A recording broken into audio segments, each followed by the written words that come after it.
उसने कहा तुम में पहली जैसी बात नहीं। मैंने कहा अब जिंदगी में तेरा साथ नहीं।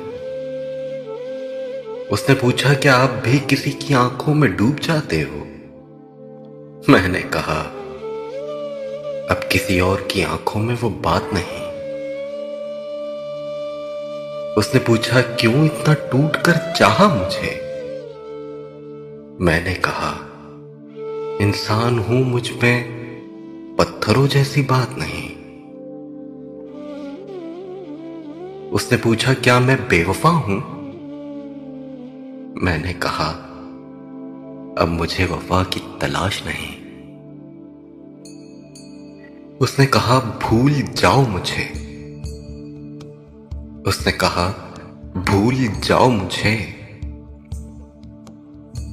मैंने कहा तुम हकीकत हो, कोई ख्वाब नहीं।